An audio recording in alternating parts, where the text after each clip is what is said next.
Le matériel de sécurité à bord des bateaux de pêche doit faire l'objet de soins particuliers avant la saison froide. Ariane Oberbond en discute avec Geneviève Gélina, coordonnatrice de la formation pour le comité sectoriel de la main-d'œuvre des pêches maritimes. Bonjour Geneviève. Bonjour Ariane.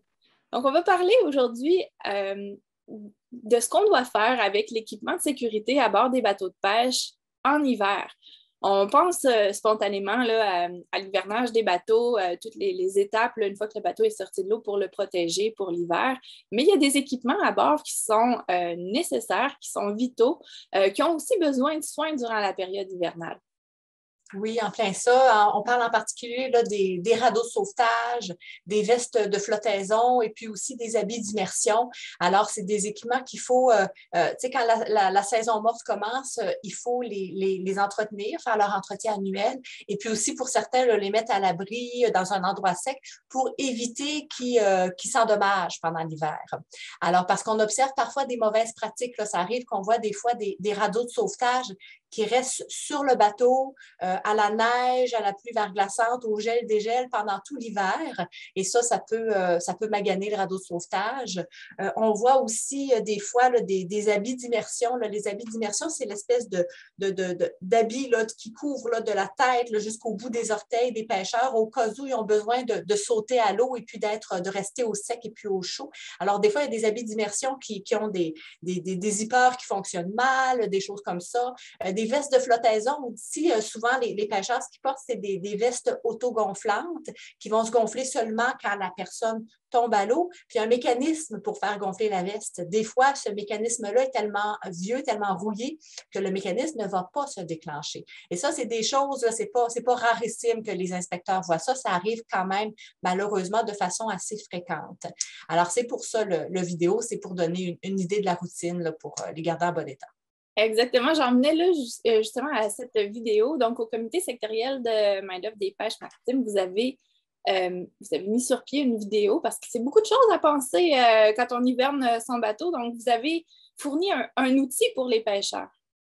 C'est ça, c'est une vidéo qui dure 4 minutes et qui la montre, la routine d'hivernage. On l'a faite avec le capitaine Alain Arsenault, qui est un haut-mardier des îles de la Madeleine. Alors, tu sais, lui, c'est sûr qu'on la condense, la routine, là, mais lui, ce qu'il dit, c'est que ça lui prend à peu près une demi-journée. Alors, on le voit faire, c'est très concret. Et puis, on pense qu'une fois que les pêcheurs et les pêcheuses auront visionné ces 4 minutes de vidéo-là, ils vont avoir une idée très claire de ce qu'ils ont à faire ensuite. Parce que c'est quand même, je ne veux pas tout expliquer le vidéo, là, les gens vont probablement le voir ensuite, mais par exemple, le radeau, il faut le manipuler avec soin, il faut le mettre au sec pendant l'hiver. Les vestes de flottaison, il faut les nettoyer, vérifier si elles restent gonflées une fois gonflées, regarder le mécanisme aussi là, qui déclenche le gonflement.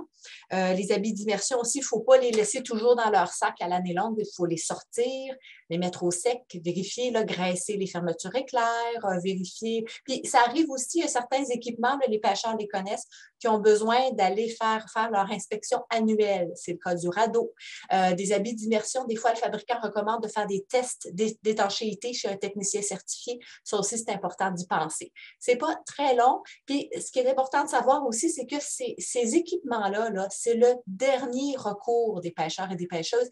Quand tu es rendu à utiliser ton radeau ou bien ton habit d'immersion, c'est parce que ça va vraiment mal. Et si jamais ils fonctionnent mal parce qu'ils ont été mal entretenus, ces équipements-là, bien là, il y a des accidents qui auraient été mineurs qui peuvent se transformer en catastrophes avec éventuellement des morts. Alors, c'est pour ça que c'est vraiment important d'y penser pour la sécurité, puis aussi pour le portefeuille, parce que des équipements mal entretenus, ça dure moins longtemps et puis ça veut dire qu'il faut les renouveler plus vite. Exactement. Donc, c'est une petite routine à intégrer, mais qui peut vraiment sauver des vies. Oui, oui, oui, oui. Mm-hmm. Quand on pense à ces équipements-là, en fait, c'est pas rare quand on va sur les bateaux de voir, par exemple, des gilets de sauvetage. Ils vont garder des gilets de sauvetage supplémentaires qui sont dans un petit coin qui sont endommagés, un peu moisis. C'est des choses qui arrivent. Donc là, on prévient aussi ce genre de situation-là en intégrant ça dans les habitudes saisonnières. Un peu comme on change les batteries du détecteur de fumée dans la maison, finalement. C'est exactement ça. Oui, oui, oui, c'est ça. Ça doit devenir une habitude à chaque fois que la saison se termine et puis avant que le gros de l'hiver prenne. Là, vous voyez, c'est encore le temps, s'il y a des pêcheurs ou des pêcheuses qui ne l'ont pas fait encore, c'est encore le temps de faire cette routine d'hivernage-là. Puis oui, le capitaine Alain Arsenault dans la vidéo, c'est ça qu'il dit. Il dit, moi, là, ça me prend une demi-journée chaque année. Puis après ça, j'ai l'esprit tranquille. Je sais que s'il arrive quelque chose, mes équipements de sécurité, ils vont fonctionner. Là. Il n'y a pas de hasard là-dedans.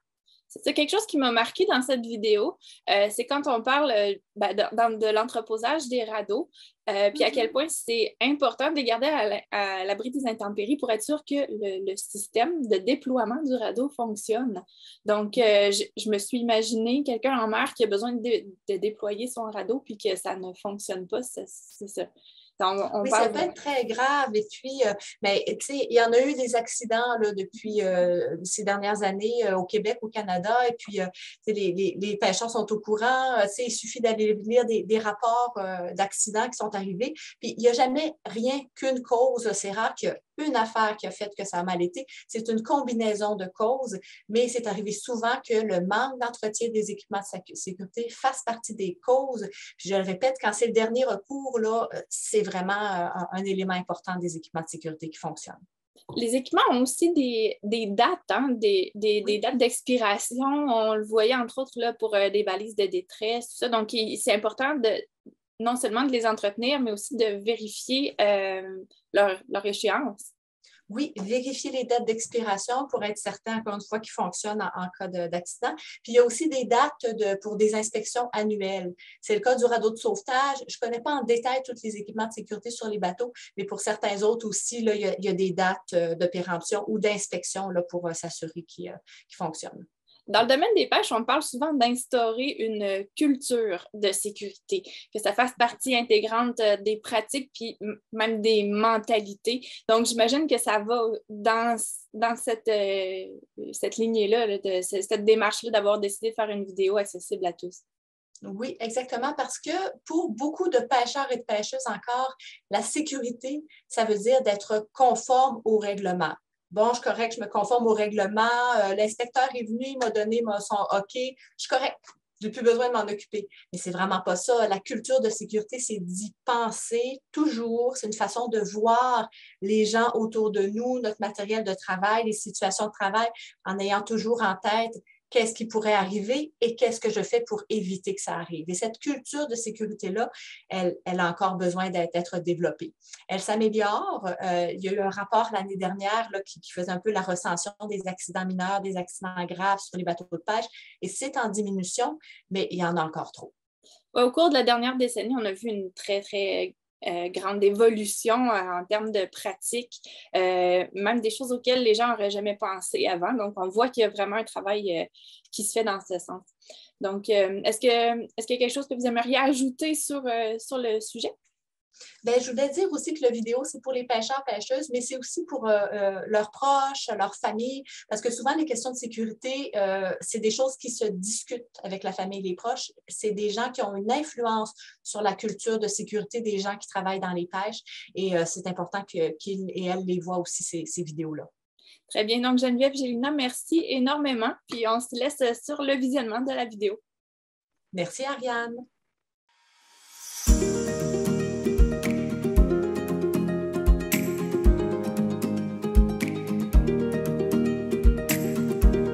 Si leur hivernage est bien fait, vos équipements de sauvetage vont rester en bon état et durer plus longtemps. C'est une étape à ne pas négliger. Que ce soit pour avoir l'esprit tranquille ou pour ménager votre porte-monnaie, il n'y a que des avantages à prendre soin de ces équipements de sauvetage et à les entreposer adéquatement durant la saison morte. Bonjour, bienvenue à bord de mon bateau. Je suis Alain Arsenault, capitaine sur le point de base. Aujourd'hui, je vous présente ma routine d'hivernage de mes équipements de sécurité. On va commencer avec le radeau.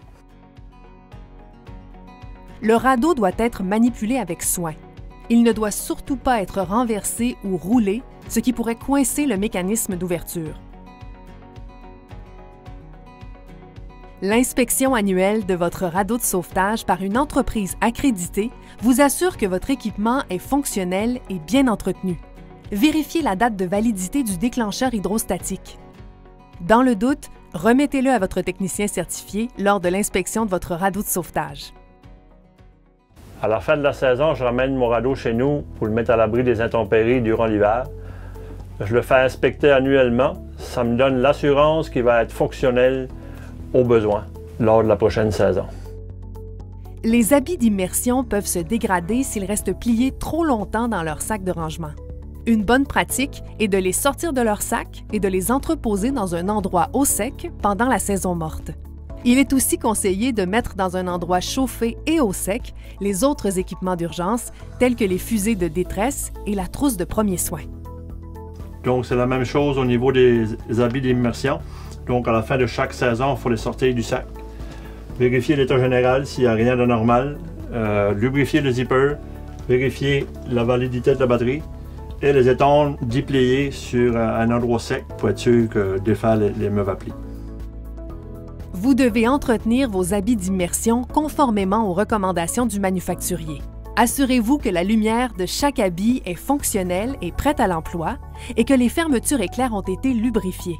Certains habits doivent subir des tests d'étanchéité chez un technicien accrédité à la fréquence prescrite. On retrouve de plus en plus de VFI gonflables à bord des bateaux de pêche. Ces équipements essentiels requièrent un entretien minutieux et une inspection annuelle.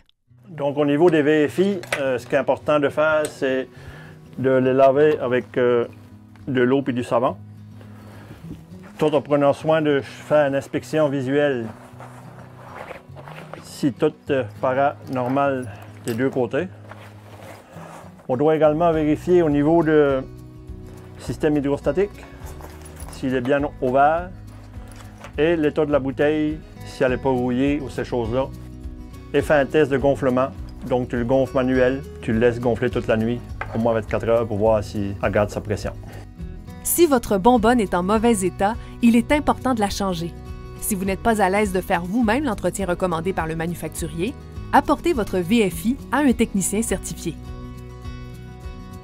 Je sors ma radiobalise de son boîtier pour l'entreposer au sec. Je vérifie également mon déclencheur hydrostatique pour m'assurer qu'il soit valide. Et du même coup, je vérifie la validité de la batterie pour la prochaine saison. C'est une routine qui me prend environ une demi-journée. Selon moi, c'est du temps bien investi parce que j'ai l'esprit tranquille pour la prochaine saison. N'oubliez pas que vous êtes responsable de l'entretien et du bon fonctionnement de vos équipements de sécurité. Prenez donc le temps de bien les hiverner et assurez-vous que leur entretien soit fait pour la saison suivante.